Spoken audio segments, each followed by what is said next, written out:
नमस्कार दोस्तों, मैं हूं आपका दोस्त ओम प्रकाश और आपका बहुत बहुत स्वागत है टीडीएल लॉजिक्स के इस सीरीज़ में, जो कि ये वीडियो है हमारा वीडियो नंबर 7। जैसे कि आप यहां पे देख पा रहे हो, मेरे पास में एक आइटम कोड है यानी आइटम का नेम आ गया। दूसरा है डिस्क्रिप्शन ऑफ गुड्स, मतलब आइटम का जो है वो डिस्क्रिप्शन है। जहाँ पर अगर आप देख पाओगे तो पहले आइटम है जिस पर मेरे जो डिस्क्रिप्शन है वो 3 लाइन का है, 4 लाइन का है। दूसरा आइटम जो है उसका डिस्क्रिप्शन 1 लाइन का है। तीसरा आइटम जो है उसका भी 1 लाइन का है। तो यहाँ पे क्वेरी ये है कि कैसे हम डिस्क्रिप्शन बेस पे लाइंस को हम इंक्रीमेंट या डिक्रीमेंट कर सकते हैं प्रिंट के टाइम पे।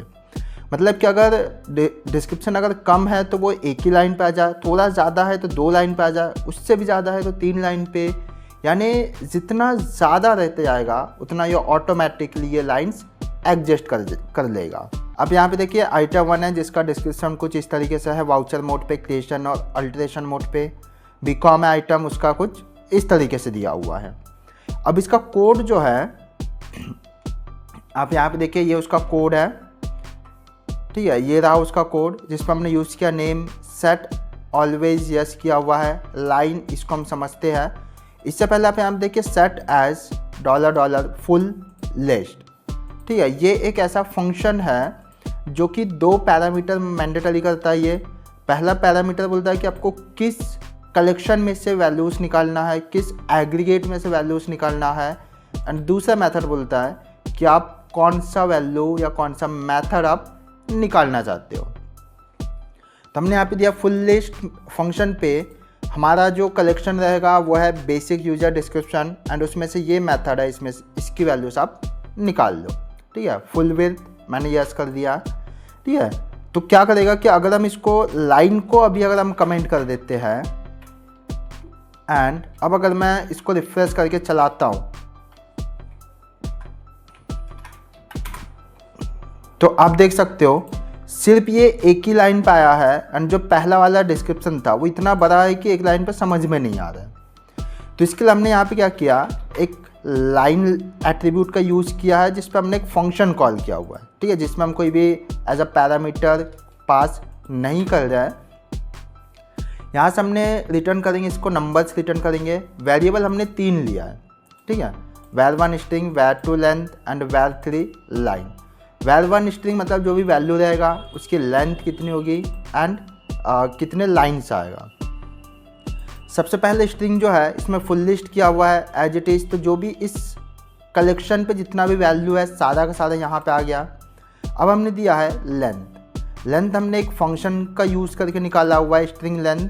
तो ये ऑटोमेटिकली इसकी लेंथ जितनी भी है 10, 20, 30, 40, 50, 60 ऑटोमेटिक ये कैलकुलेट कर लेगा।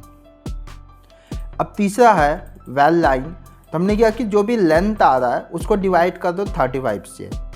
यानी हमने ये एज्यूम किया हुआ है यहाँ पे कि हमारा इस एक लाइन पे जो है 35 कैरेक्टर्स आने वाले हैं। आपको जितना चाहे आप उतना रख सकते हो, 5 कैरेक्टर, 10 कैरेक्टर, 15, 20 कैरेक्टर। मैंने यहाँ पे एज्यूम किया है कि मेरे पास में जो है 35 कैरेक्टर्स आ जाएंगे। तो हमने क्या किया, जितना भी लेंथ है उसको डिवाइड कर दिया 35 से। तो अगर लेंथ अगर 70 है तो यहाँ पे लाइन हमारे पास में आ जाएगा 2। अगर 70 से ऊपर है तो आ जाएगा 3 आ जाएगा। ऐसे ही जितने भी कैरेक्टर्स रहेंगे उस बेस पे ये लाइन्स ऑटोमेटिकली ये डिडक्ट कर लेगा। देन हमने यहाँ पे किया इफ़ कि अगर वैर लाइन, ठीक है, इसमें हमने राउंड अप का कर दिया 1। यानी कभी कभी क्या होता है ना कि 70 की जगह पर अगर 71 आ गया तो उस पर राउंड अप हमने कर दिया, अप राउंड कर दिया कि भाई एक अगर 71 भी लाइन आ रहा है, 71 भी कैरेक्टर आ रहा है तो हम उसको 3 लाइन एज अ काउंट करेंगे। क्यों काउंट करेंगे? क्योंकि अगर हमने 35 का एक लाइन दिया हुआ है तो 35 एक लाइन पे आ जाएगा, दूसरे 35 दूसरे लाइन पे आ जाएगा, फिर बचा एक कैरेक्टर तो उसको हम डाल देंगे 3rd कैरेक्टर पे। इसलिए हमने यहाँ पे राउंड अप 1 किया है ऊपर की ओर पे, ठीक है। अब हमने दिया वैर अगर ये 1 से कम है। 1 से कम कब आएगा कि अगर इसमें कोई वैल्यूज डिस्क्रिप्शन ही नहीं है तो तब जाके ये 1 से कम आएगा। तो उस केस में हमने रिटर्न किया है 0। अगर 1 से ऊपर है ना, 2 है, 3 है, 4 अगर हमारा आउटपुट निकल कर आता है यहाँ पे तो उस केस में ये रिटर्न कर देगा। अगर 4 आउटपुट आता है तो 4 लाइन्स जाएंगे।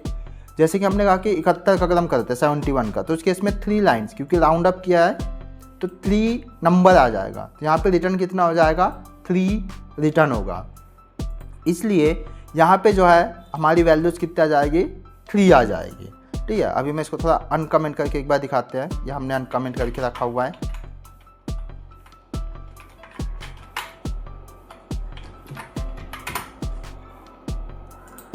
ठीक है, अब देख सकते हो यहाँ पे, ये आप देख सकते हो यहाँ पे कि जितने भी इसको वैल्यूज़ मिलते जाएगा उस बेस पे ये इंक्रीमेंट करते जाएगा। जैसे मैं यहाँ पे बस एक छोटा सा कि यहाँ पे बढ़ा देता हूँ, जो हमारा आइटम 1 था इसमें मैं एक और लाइन ऐड कर देता हूँ।